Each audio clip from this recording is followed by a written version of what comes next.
देखिए, कांग्रेस पार्टी जिस तरह के आरोप प्रत्यारोप लगाती है, ये समझ में नहीं आता कि कांग्रेस राजनीति कौन सी कर रही है। जब जाड़े का सीजन होता है तो कांग्रेस के आंदोलन, धरना, प्रदर्शन काशीपुर, हरिद्वार, उधम सिंह नगर में होते हैं, गर्म स्थानों पर।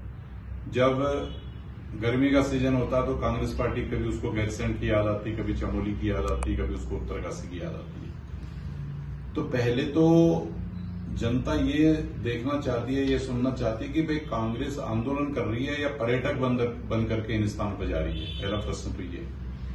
जहां तक वो विकास की बात कर रही है, गैरसैंण के डेवलपमेंट की बात कर रही है, मैं कांग्रेस को याद दिलाना चाहता हूं कि 10 वर्ष तक 2004 से लेकर 14 तक आपकी सरकार देश में रही। आपने पर्वतीय क्षेत्रों के विकास के लिए और विशेषकर जो उत्तराखंड के विकास के लिए कौन सी धनराशि दी?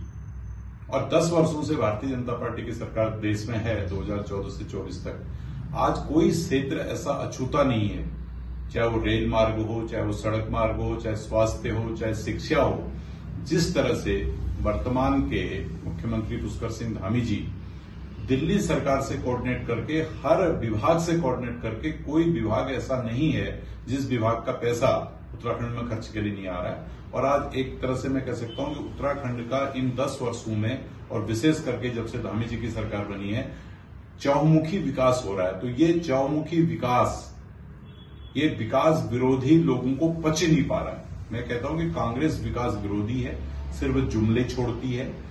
आज अगर गैरसैंण के डेवलपमेंट की बात हो रही है, गैरसैंण को ग्रीष्मकालीन राजधानी किसने घोषित किया? गैरसैंण के डेवलपमेंट के लिए वहां की सड़क अच्छी हो, वहां का पानी अच्छा हो, वहां की बिजली अच्छी हो, वहां की व्यवस्थाएं अच्छी हो, ये कौन सरकारें पैसा दे रही है? तो इसलिए ये सिर्फ जो है कि गैरसैंण में जाके जुमलेबाजी करना और जो कार्य हो रहा है उस कार्य को भी रोकने का काम करना, ये कांग्रेस की नीयत बन चुकी है। इसलिए कोई भी लोग इसको पसंद नहीं करते हैं। हम आज के दिन ये कह सकते हैं कि जिस तरह प्रदेश का विकास हो रहा है और जिस तरह से प्रदेश बहुत तेजी से आगे बढ़ रहा है हर क्षेत्र में, उससे लोग एक तरह से मैं कह सकता हूं खुश हैं। और रात दिन जो इस प्रदेश के धामी जी की सरकार काम कर रही है, तो उसको लेकर के लोगों में एक प्रसन्नता का भाव है। तो उसको कहीं न कहीं कांग्रेस बचा नहीं पा रही है और कांग्रेस हर जगह सिर्फ राजनीति करना चाहती है, लेकिन जनता को ये प्रिय नहीं है।